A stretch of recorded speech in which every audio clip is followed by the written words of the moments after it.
Welcome to Good Games Spawn Point, the show for gamers by gamers. And today, it's our history special. Hooray! I am Amelia Hex. And I am Napoleon Bonaparte. And I am Ramesses II, Darren. Look on my works, ye mighty, and despair. Today on the show, we'll be digging our way through the past and Civilization Revolution 2.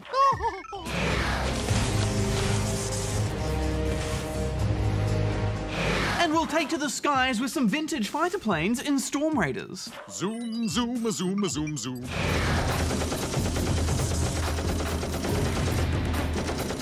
But first, oh great King Ramses, Darren, your question of the week, please. Negative. Before I get to that, you two need to give an interesting fact about the person you're portraying today. Oh, right. Well, okay, Napoleon Bonaparte was one of the greatest military leaders in all of history, and during the early 19th century, he managed to invade almost every country in Europe. But did you also know he suffered from allurophobia, which is a fear of cats? I can't imagine anything worse, Hex. Oh, no, neither can I.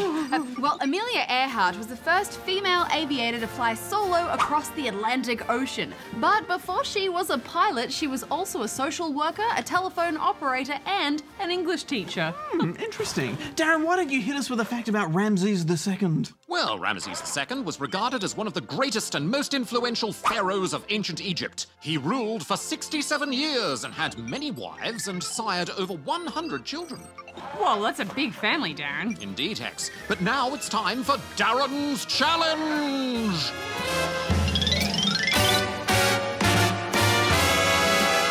Open up those cerebral library spawnlings. This week, I'm asking you a question from the archives of video game history.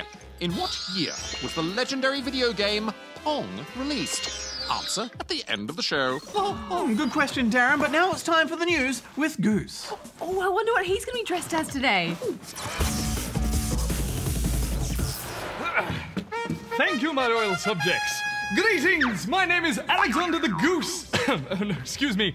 My name is Alexander the Great, King of ancient Macedonia, conqueror of Asia and Northern Africa, and ruler of an empire. I'm also quite partial to a spot of news, so if you'll indulge me. Minecraft's latest update has been released, the first in nearly a year. According to Mojang, the latest update took a little over 300 days to develop, but it's brimming with content. Aside from a number of balance and optimization tweaks, there's new underwater blocks to play with, plus bunny rabbit mobs. Oh, there's nothing better than a nice rabbit stew before battle. An engineer and steam hobbyist in the US has built a remote-controlled steam-powered tank. The tank comes with all the bells and whistles, literally, and features a moving turret, dual engines for independent track control, and simulated cannon fire. A fascinating design. Perhaps I should look into having one made for my next campaign. Ha! Now, if you'll excuse me, I have some lands to conquer. All right, make way for Alexander the Goose. Great! Thanks, Goose. You look very dashing. All right, guys, since I'm channeling Amelia Earhart for our history special, I thought we could take to the skies in Sky Gamblers Storm Raiders.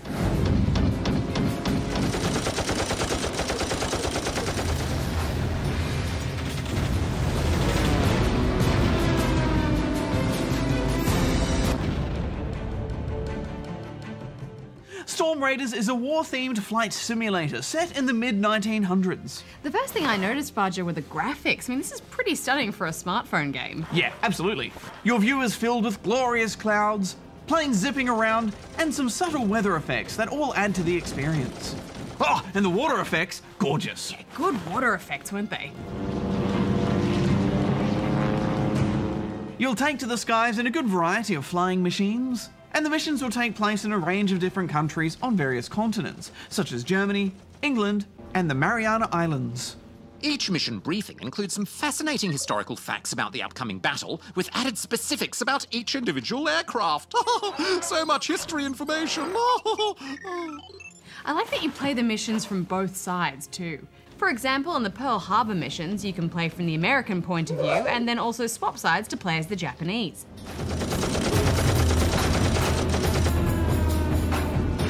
I like that because it changed things up a bit and you got to try different planes. What do you think of the combat though, Hex? Well, although I found the learning curve a little bit steep, I just thought the dogfights were so thrilling. Taking enemies out by leading your shots perfectly was super satisfying. I quite enjoyed the combat for the most part, although I did find the controls a bit awkward. Luckily, there are a few options there where you can tweak them. One issue I did have, though, was the screen. I just thought it was all a bit too cluttered. Affirmative, Bajo. I found chasing other planes down could be quite frustrating as well. I thought so too, Darren. There were a few times where I was struggling to position my plane to go after an enemy, and then I would just find myself going in circles looking for them. Although, maybe my flying skills just need some work. Well, Amelia Hex, practice makes perfect, and you certainly do need to practice in this game. That battlefield can get crazy. The missions include a range of elements like taking out enemy planes, bombarding submarines, and collecting cargo. And it can be quite challenging to do all of this on the fly. On the fly. Nice pun. Thanks. There is also multiplayer for those looking to scratch that competitive itch. You can jump into a quick match or verse someone over Wi-Fi. Yes, I was glad to see my favourite multiplayer modes are there, such as Free For All, Capture the Flag, and Last Person Standing. We should finish up here, though. What scores are you two going to give this game? Well, I thought the gameplay was quite intense and the music really suited the action, and it is just so pretty, especially that water, so I'm giving it 8 out of 10 rubber chickens. Well, I thought the learning curve was a little bit difficult to overcome, but it is just packed with content, so I'm giving it 7. Right, time for the Darren report. Off I go! Bye, Darren. Bye. So, did Napoleon conquer French Perth? Yeah, absolutely. That's why it's called French Perth. Yeah, but it was a peaceful conquering. They all just kind of agreed, yeah, you're pretty cool. I like your tassels. And we love baguettes. Yeah.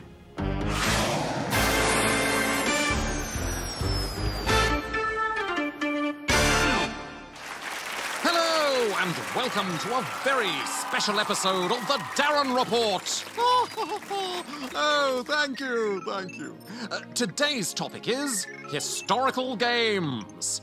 By their very nature, video games can be quite literally about any topic at all. True or false, set in the past, present, or future. So why base a game on actual historical events when you could just as easily make something up? Because sometimes fact is far stranger and way more interesting than fiction. And it's quite possible to make games that are educational and fun. The trick is to give the player an incentive. For example, way back in the 1980s, there was the Oregon Trail.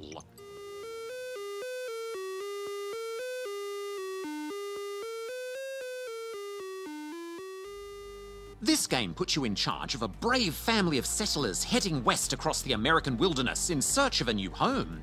To win, you had to carefully manage your supplies and endure thievery and unpredictable weather. Many aspects of the game were unfair on purpose.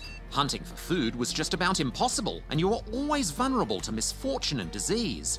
In the Oregon Trail, players learned just how tough it was to stay alive, back in the olden days. Sid Meier's Civilization is another great example of a game that gives you a real incentive to learn about history. You can only win if you grow your civilization, building up your science and commerce and culture, and your armies. Might makes right. You can only get ahead by mastering new technologies, the alphabet, the wheel, ironworking, and so on. With each new tech building on the last and giving your civ new power and abilities. Sid Meier's Colonization was similar to Civilization, but explored in much greater detail the way the old European powers colonized the Americas. Through games such as Total War and Europa Universalis, you can learn about the military strategies of historical battles and learn more about why the great empires of history rise and fall.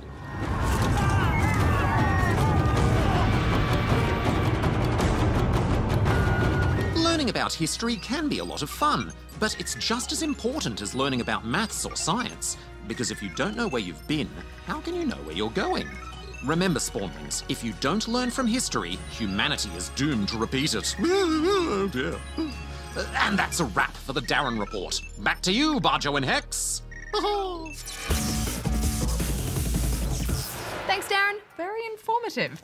Okay, Bajo, another week, another inbox full of questions to tackle. And let's kick things off with this one from King of Spore, who is in Cairns, Queensland. Do you think Cairns is full of cans and that's why they called it Cairns? No, it's spelled Cairns.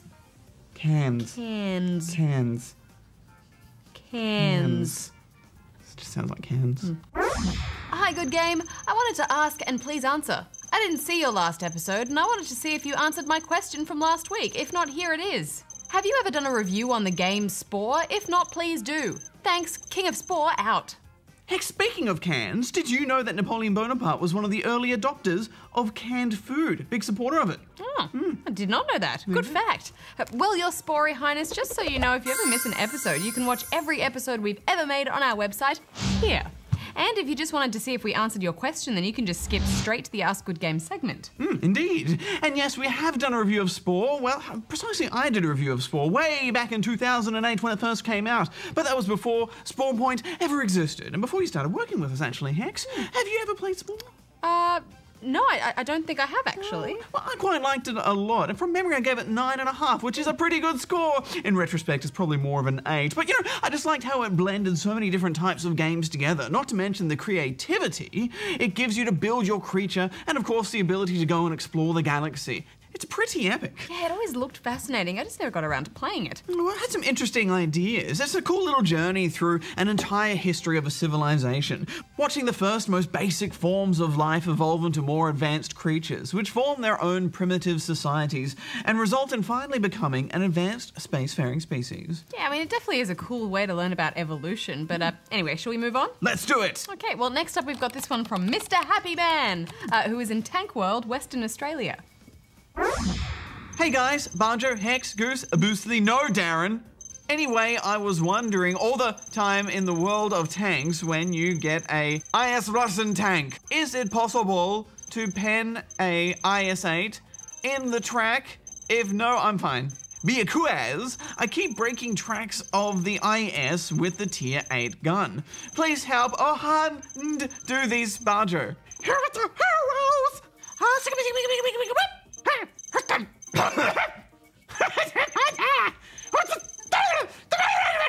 Bye, and see you next. Oh, it's the Napoli phone. What's the Napoli phone? Obviously, this is the Napoli phone. A drinking flask? Bajo speaking. Hello, Bajo. I couldn't help but overhear my name. Oh, the Smalling was just saying that you absolutely can't answer this question, Darren, so... Oh, nonsense. I'm sure that's not what they meant. Plus, I'm a World of Tanks pro, you know. Now, your plight is indeed a vexing one, Mr. Happy Man. Many Soviet tanks, including the IS series, are very tricky to fight. Their low profiles make them hard to hit, and their sloped armor makes them hard to damage. Oh, Darren, we can handle this, though. You know, we've played World of Tanks as well. We know a little bit about the game. No problem at all, Hex. No problem. I'm happy to help. Now, it often feels like the IS's tracks are eating your shots, but that can actually be a good thing. If you disable a tank's treads, then they're a sitting duck. This makes them easy prey for artillery or for flanking. Oh, yes, but if you want to damage the tank itself, you need to aim for its weak spots. That's right, Bajo. If you're attacking an IS-8 from the front, aim for the lower glacis plate here. When attacking from the sides, try to hit the ammunition racks. Another weak spot is the cheeks of the turret. A lucky shot might knock out the commander or their gunner. Meanwhile, the rear is one huge weak spot, but try to aim for the engine. If you score a hit, you might set them on fire. Yeah, but in general, going up against an IS-8 in an IS is pretty risky, isn't it? Oh, indeed it is, Hex. Even with the best gun unlocked. And when you're bottom tier in a match, confronting the top tier enemy tanks is pure folly. It's better to hang back, support your own team's top tier tanks, and only stick your neck out when an opportune target presents itself. Well, thanks so much for your help, Darren. Oh, my pleasure, Hex. Oh, one more can fact. The can was actually invented years before the can opener. So Napoleon's soldiers had to open their food rations with their bayonets. They couldn't get at their food in the cans. I thought we were talking about tanks. Yeah. I thought we were talking about cans and tanks. Oh, fair enough, Darren, fair enough. All right, well, moving on. Let's move on. Bye. Next up, we've got this one from Aidan in Geelong, Victoria. Don't know how to hang this up. Ouch. Hi, GGSP. I was wondering if you could help me to beat my mum in Mario Kart 8. If you don't answer, we turn into a big fat noob.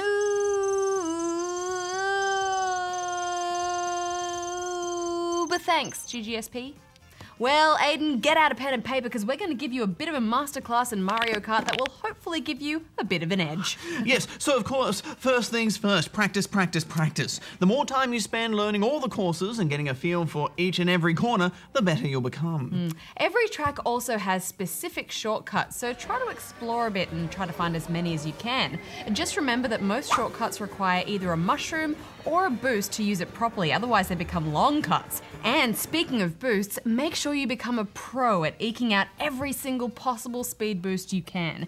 The first boost you can get in a race is right at the starting line.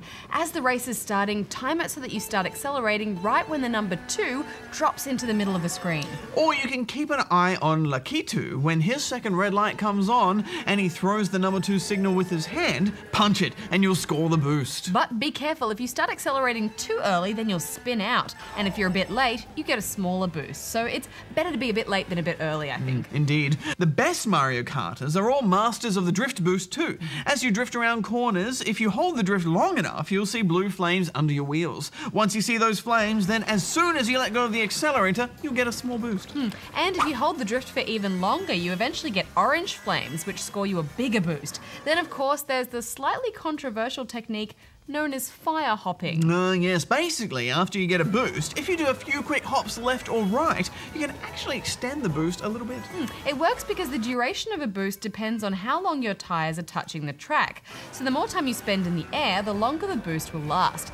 And for whatever reason, the technique seems to work best with the heaviest characters, like Bowser, my favourite.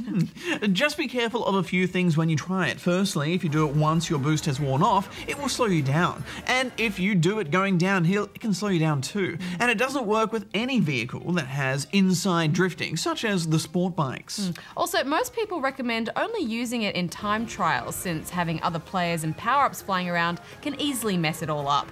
Even so, it's an advanced technique worth knowing about, and it might give you just that little bit of an advantage at times. Indeed. Other than that, you can score a small speed boost by drafting behind other racers. When you're close behind someone, you'll notice these little white lines, which mean you're getting a small boost. Also, if you hit the drift or jump button just as you hit any bump or a jump, you actually get a small boost from that too. So many boost techs. And try and collect as many coins as you can. Each coin you have gives you a small boost to your maximum speed. And they also give you a very tiny boost when you run into them.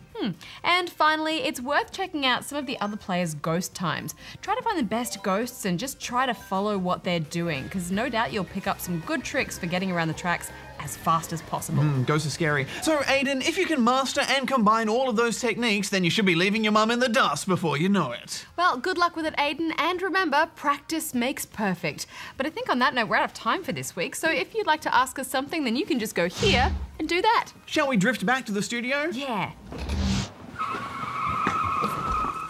How does one drift back? Now, the only thing I like better than learning about the history of human civilization is when I get to rewrite it.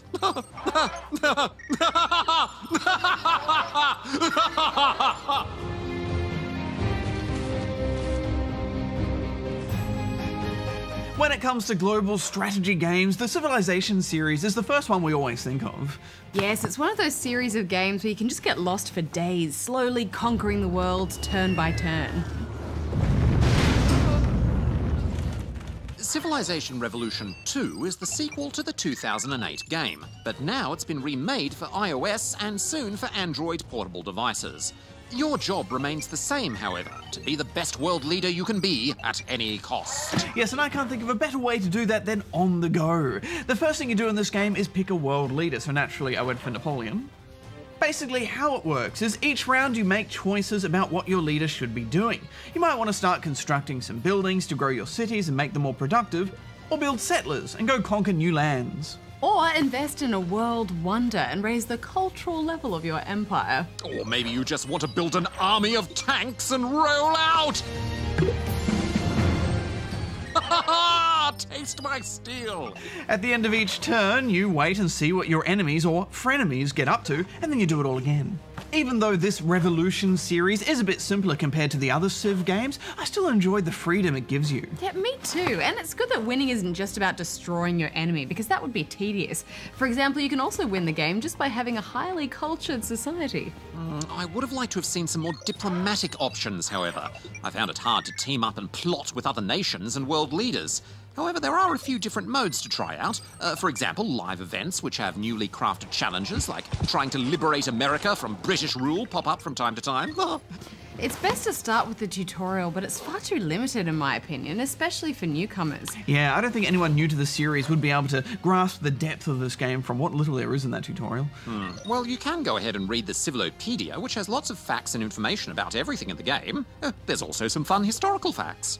Well, that is true, Darren, but I just think some more tips would have been helpful to get through those higher difficulties. Well, Bajo, you could argue that half the fun of this is working out how the systems of this game work. You know, a failure will lead to a better victory next round. A failure is still a failure, Hex.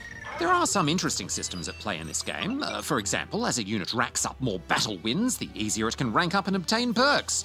Receiving a 100% plus damage bonus to attacking cities right before you're about to embark on an assault is pretty exciting, I can tell you. Yeah, the rank up bonuses are good, aren't they? And I like how you get a choice so that you can really customize your army. Yeah, I got quite attached to my veteran units. There's an okay variety of units you can make. Some more would have been nice, but it actually bugs me that my planes can be stopped by sword-wielding infantry. Illogical. Yeah, but that's a civilization thing, I think. It's not a clear-cut black and white rock, paper, scissors combat system like in other strategy games. Illogical. I was really curious how this game would play on a touchscreen. I think it's the perfect platform for being commander-in-chief and looking down at your units and moving them about, but I don't think they quite got it right. Indeed, Bajo. There are many interface issues, even if you don't have pasta-scoop hands like me. For example, you may want to click on a unit near a town, but quite often the box which shows the name of the town gets in the way, so you have to click around it or zoom right in. Ugh. Yeah, that's quite tedious, isn't it? Especially when you've got a big army and lots of units on screen. We played this with an iPad too, which granted is getting a bit old now, but it was just so framey, and I've just seen games that look better than this run better as well. It's especially laggy when you get close to winning the game. Maybe going 3D with the graphics was a bad idea. There's nothing worse than severe frame rate issues when you're so close to victory. Yes, in fact, I'd say this game runs so poorly that unless you have the latest tablet right off the shelf, the fastest one available, I could not recommend it. There are even some sound effects missing at times in battles. Overall, guys, I thought this was a bit of a misstep, but, you know, games like this are pretty rare in the portable stores, and I think there's still a lot of depth here for fans of the genre, so I'm going to give it 6. Yeah, I want to play this game on portable devices. I just need it to be much better, especially for that very expensive price tag for a portable game, so I'm going to give it 4. Well, sadly, that's all the time we have for our history special. But that means... It's time for me, Ramesses II, to reveal the answer to Darren's challenge! Earlier on in the show, I asked you what year Pong was released in. The answer is 1972. Originally manufactured by Atari, Pong was one of the earliest arcade games and one of the first commercially successful video games. It was instrumental in establishing the video game industry as we know it. It's incredible to think how far video games have come in just 40 years. Well, next week on the show, it's time for some intergalactic battles with Star Wars Commander. Pew pew! I do hope you haven't been fooled by the Empire's propaganda.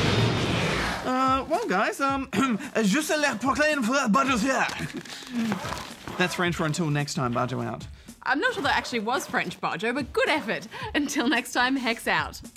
Programming hieroglyphics, visual translator translating, and done. Projecting. What does that say, Darren? It says Darren out in hieroglyphs. Do you speak Egyptian, Darren? I can sing it. Walk like an Egyptian.